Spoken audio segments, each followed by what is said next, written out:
Hi, I'm Sanford Coggins at VisionWise Capital. In our last video, we talked a lot about the rollout of our new fund, Fund 5. We've seen transfers of cash coming into Fund 5 in this last week and a half in the denominations of 6 and 7 figures. It's been delightful. And in fact, some of the investors have recognized the power of using their IRA money to invest in real estate, which they can do. We send them 5 or 6 different custodians that they can choose from. They select one, and we do the rest of the work, engaging that custodian to be able to transfer their IRA money into the fund.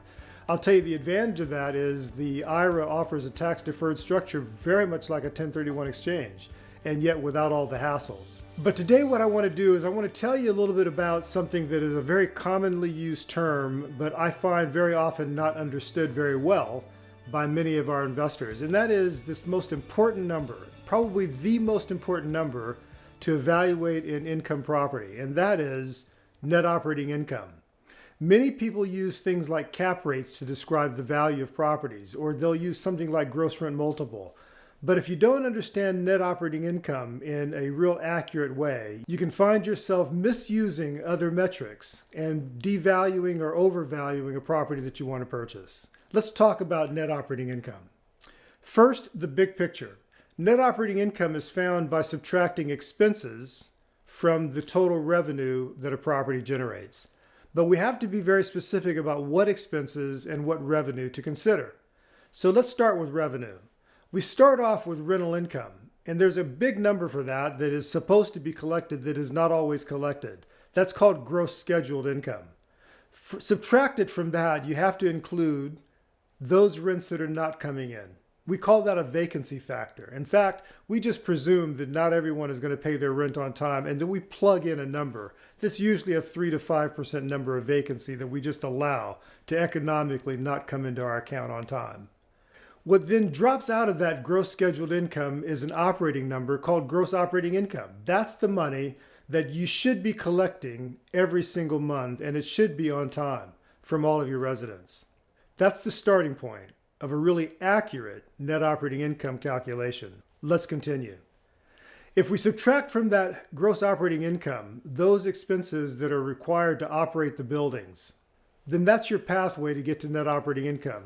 But here's what many investors overlook, and that is property taxes and insurance are not going to be what the previous owner's property taxes and insurance were.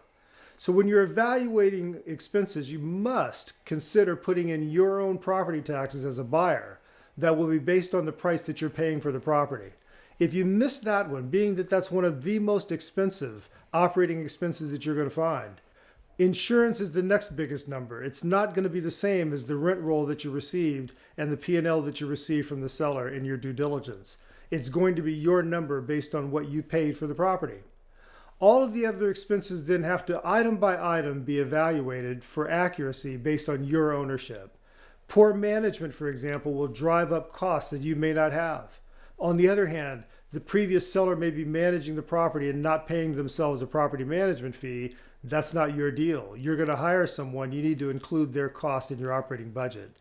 The one thing I also find investors do often is they include things that should not be part of their operating expenses in their operating expense budget.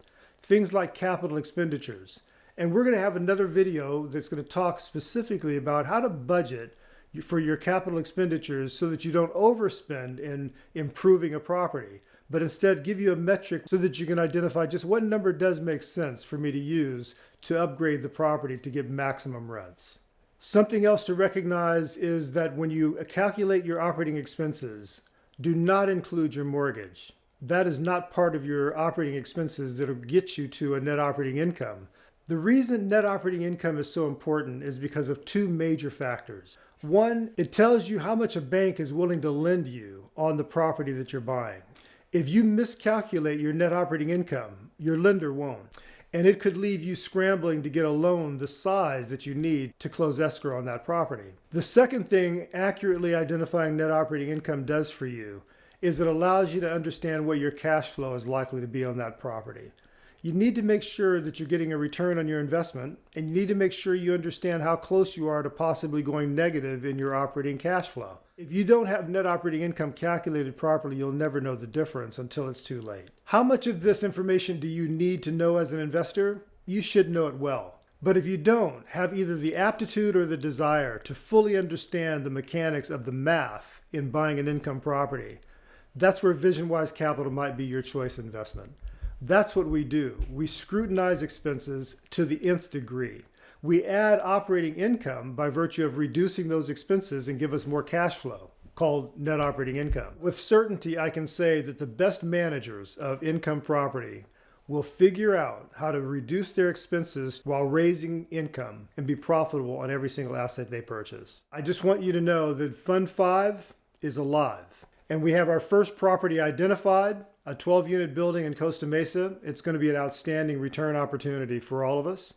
But we also have a $50 million objective of raising capital over the next 18 months, and we're well on our way to getting that done. There are over 125 investors currently saying yes to VisionWise Capital's strategy for buying and flipping real estate. I look forward to having a conversation with you about how you can be part of that family as well.